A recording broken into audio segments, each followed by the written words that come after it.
Good afternoon, everybody. Welcome back to the channel. Today's video is going to be about some more about what the narcissist needs from you or why they require primary supply. So let's jump in.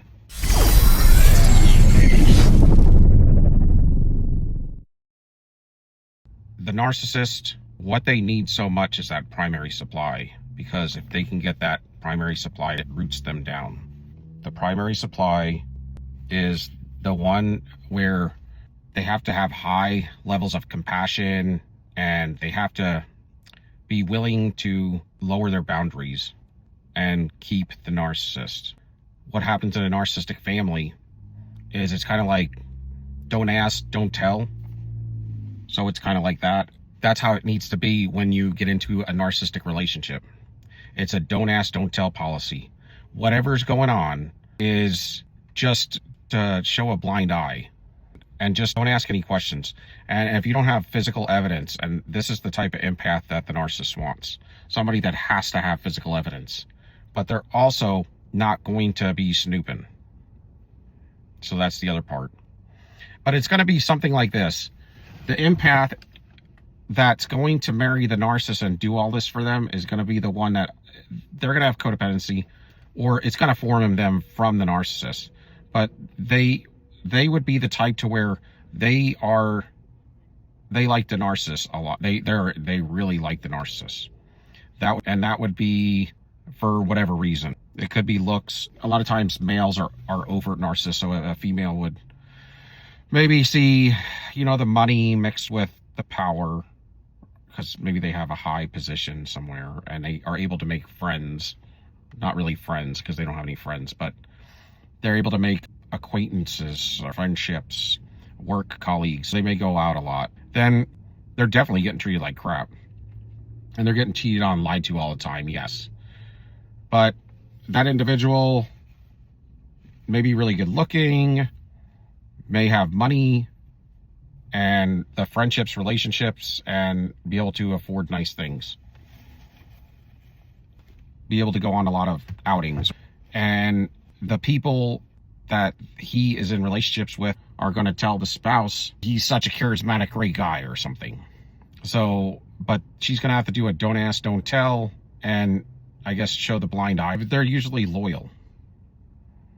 And these are individuals that come out of a narcissistic household as well. I call it the mini cult, the family cult, because that's what a narcissistic family is. It's a whatever. And you'll even have the narcissist tell you this. Whatever happens in the house stays in the house, and that's private. And whatever happens outside the house is different. And they'll tell you that so that they can get you to agree to that. Again, they're covenants and their decisions, and you have to agree to things. So sometimes they will present it to you, but you have to agree to it. They will verbalize agreements with you, especially the more toxic they become, because they're going to be more demonic. So they're going to have those demons telling them to do these things. And whether they know it or not, they generally do know it, because the more toxic you get into witchcraft. I mean, not just you are the embodiment of witchcraft, but you start performing it as well. Doing incantations and spells and rituals. Spike in your food so you get sick. Do love spells on you.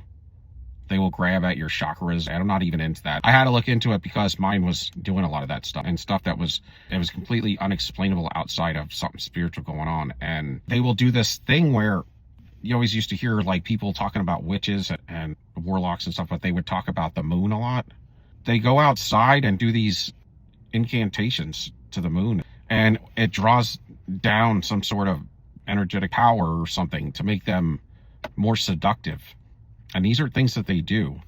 And I could see to some degree, I mean, evil spiritual stuff is true. And I don't know how much I don't know what I ever thought about it before my last relationship. But I can tell you now, it can be very powerful to these narcissists because they are the embodiment of it. And they're being directed from the inside from it to do these things. So it's kind of like a double whammy. When people talk about spiritual narcissists and stuff, you have two different types, really. They would probably fall under the communal type. They would fall under the communal type narcissist, because those are the ones that start cults. A communal narcissist, all the way thrown to the left on full force, is going to be a cult leader. The one mediocre to low is going to be somebody out there trying to help people or help animals and stuff, save the dang elephants or something. But they're going to be doing it just trying to look good, wearing a bikini on the beach or something, man, picking up trash or something. They're really promoting themselves. They're going to look like a do-gooder. They may have a small little organization. This is what I've seen a lot of with these communal. Maybe to some degree they kind of lean that way. But a narcissist they are on a spectrum, because that means that generally speaking, they're going to be at a certain level. Meaning, based on their reach and how their personality is formed, or the amount of things inside them. So that's where they get the spectrum. That means, like, generally speaking, if I can tend to get a couple of forms of supply, and that's as far as I could go, I can only dabble with 2 people, because I couldn't get outside that any further. And I may not be so evil, and I may not make a lot of money. But you get that person making more money, or you get them to grow in this narcissism, or you get them pumped up with fuel, and there's no telling what they can do. And that's where you see, like, a covert narcissist that's antisocial by the time they're pumped up on your fuel, they turn into an overt, complete asshole all over the place, right in front of everybody's face. And that wouldn't be normal, because they wouldn't feel that confidence. So you pump a narcissist full of fuel, and that stuff goes right to their head. I mean, they can't even control it. It's like straight up ego, all ego. They're all ego to begin with, because they have inner spirit. What you'll find is it goes right to their ego, and they just can't even control it. It's all flesh. So ego would be your mind, will, and emotions mixed with your flesh, your body. And that's it. You have no inner voice. You have no innate spirit. And that's why they're bland and blank all the time. Because, like I've said 100 times, they have no fruits of the spirit. And what's tethered to that is your innate self and your inside voice. So all they have is, if anything, it's like the inner demons that tell them what to do. But outside of the inner demons telling them how to take down a form of supply, or to treat somebody, in a bad way, or to get over on them. And that's what the demons do. If you ever listen to a self-aware narcissist, they'll tell you this sometimes. But outside of that, there is no inner voice. And that's why they're running around to always be with somebody, and they can't be alone. They got to run around and always be with somebody, because they have no inner voice, no inner innate self, no inside spirit, inner man, or whatever. They have no comfort, because they don't have any of the fruits of the spirit, so they can't have peace or patience or anything. And so they're very, very empty. They're empty without the fruits of the spirit. They don't have the fruits of the spirit generally that humanity would be born with, the unsaved humanity. Then they're also unsaved. And then you have no innate spirit, and you have no inside voice. And so all you can do is conduct evil, because you're the antagonist to the fruits of the spirit. And that's why they left. Because at some point the evil gets so bad, and the reprobate, or the defiance to God, gets so bad that it has to leave. It's forced to leave. And that would be what I would call, what they call blasphemy in the Bible. It would have to be that. Because you kicked everything good literally out of your mind, will, and emotions, your body, and your soul. Because you know better. And that's the thing. They become their own God. Because what they're doing is they're idolizing that mask. And that mask is the demons. And they get gaslit and think that the power and control from the demons is actually them. And that's where they get this God idea from, because the demons, if you're dealing with regular humanity and they don't know any better, they don't know about narcissism, and they're not saved, generally speaking, they are going to be able to go out there and wreak havoc on those individuals. I mean, they're not even going to have a chance. And so what happens is they feel very powerful when they do these takedowns. And the thing is they're able to utterly destroy some people.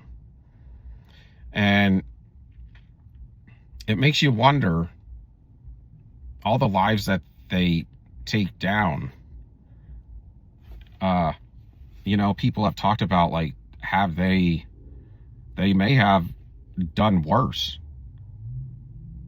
and we just don't know about it. What if there could be people that aren't around anymore because they were destroyed so bad they didn't want to be, or something, and they would never tell you that stuff. And because some of these people are so wicked that I wouldn't put anything past them. And so when you get into, for instance, like this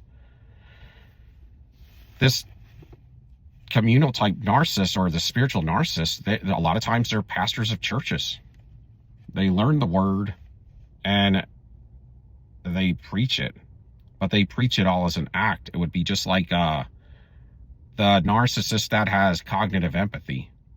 Cognitive empathy is the way of saying that they know how to act out fake love. And I wish they would just put it like that, because I don't know, it might take you hearing something like that, you might think like that they can feel something. It just means they have the ability to read people, and they have the ability to know that they can hurt people with it. But outside of that, they have to study it just to put it on, so they know what smirks and faces to make at a funeral or whatever, or when they're in love or making love or whatever, because they don't know anything about any of the fruits of the spirit, so they have to guess. And that's why a lot of times narcissists will watch love movies, love stories, or you might hear them say like that they have a favorite love movie.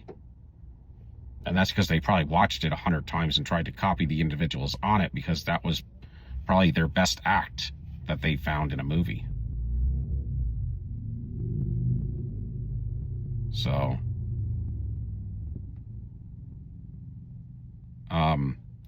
so that's interesting in itself. These people aren't really, it's hard to say that they're lacking so much humanity. They're almost just artificial intelligence at some point. And the longer that you are studying this stuff and understand the pathology behind it, they're ruthless, man. And even the ones that you wouldn't think are ruthless are more ruthless and sinister than you know. They just look a little better. And they may not be as evil, but they still steer people wrong and do all this evil stuff to people and gaslight people and screw up their lives. So that's what you'll still find at people at the lowest end of the spectrum.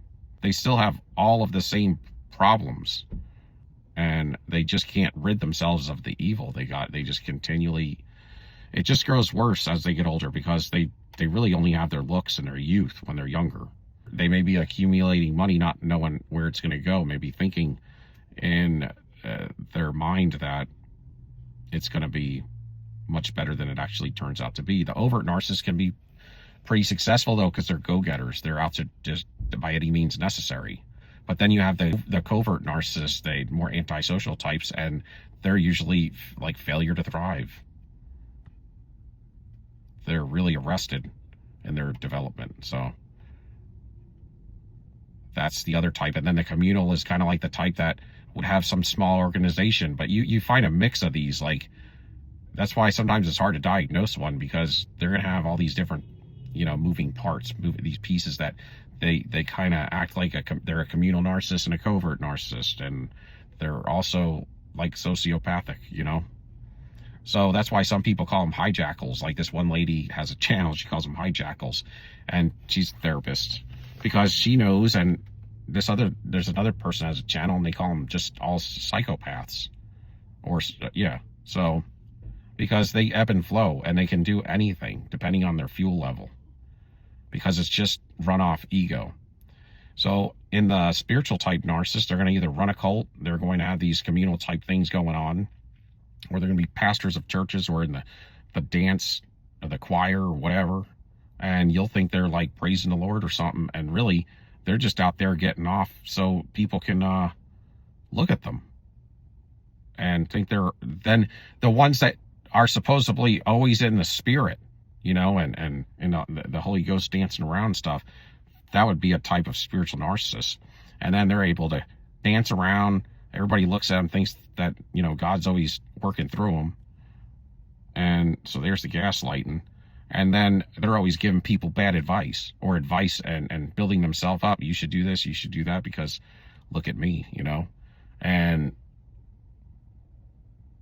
But this is the thing, they're probably most of these pastors and stuff out here. That's why the church isn't really getting no meat.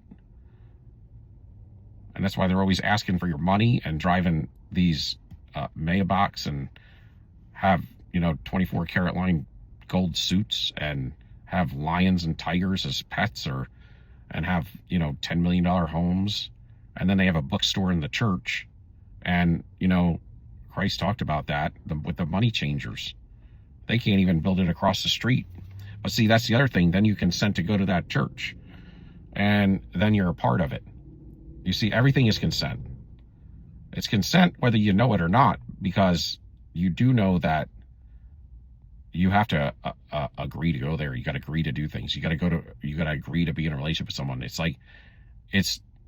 That's how this world is built. And that's what I've learned from more and more from being with narcissists.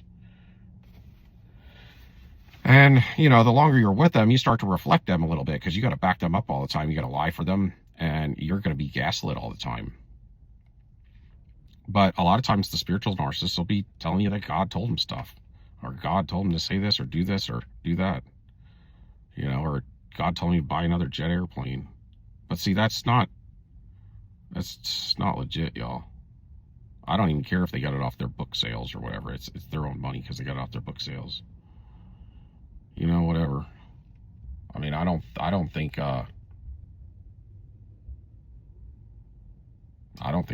think most people, they're dancing around money come to me now, you know. I mean, what is that? You can't even, you know, give more than, and then there are those,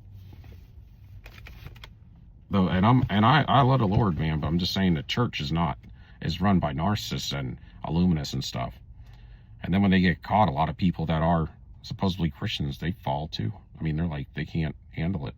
And you'll find a lot of people in the church following the pastor. It's not in the word, but they're following what he says instead.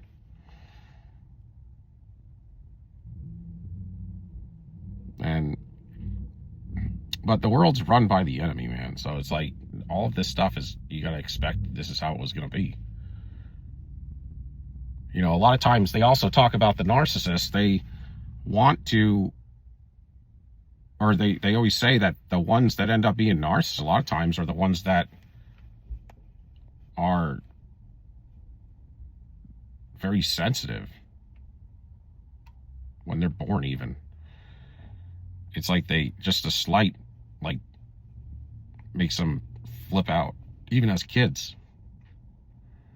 And sometimes they say, you know, some child who's grown up somewhat narcissistic, looks like they're going to be a narcissist. They may dip out of the funk and start doing well and never become the narcissist by the time they're between, you know, maybe the ages of 12 and 17 or something. And that's why I talked about this a long time ago. But if the psychologist cannot diagnose these individuals until they're legally at least 18, then I would suggest that that's probably where God's grace may end. I think there's something to do with they still have a chance until they're maybe 18. After that, it gets, it's up to the Lord, but we all know that. But what seems to be the case, because I have seen people that were children that kind of seemed to turn it around, and they were just a totally different person. I don't know what their story was. I would think they might have gotten saved. So, but nevertheless, they can decide to change their ways. You know, it kind of makes me think of. I was thinking about this earlier, and it made me think of the case of, and we don't really know enough, but it seems as if it could be possible that you know, Jacob, Jacob and Esau's story. I don't know. Makes me wonder if maybe he was going down that road and he turned from those ways before it was detrimental, because he stole his birthright right from his brother, and he dressed up like his brother, lied to his father, did all kinds of things like that. But then he changed, but he was still in his younger years. So, the Lord always shows us experiences throughout the Bible where, if you want to know how far grace goes in certain instances, if you can find a situation in the Bible, where there was grace for somebody, and you can dissect it correctly, that's the next, because a lot of times, well, in the couple of times where people did make a drastic change, God changed their name. He gave them a whole new name, a whole new persona. And that's what happened with Jacob. He became Israel. And then you have Saul, who became Paul, the apostle, who was like the most fervent when it became one of the most fervent apostle. And he was killing Christians before people say he had to be a narcissist. The more you look at it, he was misunderstood based on his religious practices. That's a little different. That's somebody who thinks they're doing good when they're not, but based on their religious practices. So what happened with him was Christ made his crooked path straight and helped him to see when he made him blind for 3 days on the road to Damascus. And that is what he needed.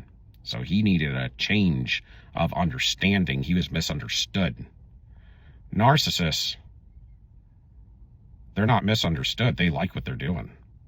It's not that they're on a crooked path and they don't know it, meaning that they think they're doing right and they think they're obeying a religious practice.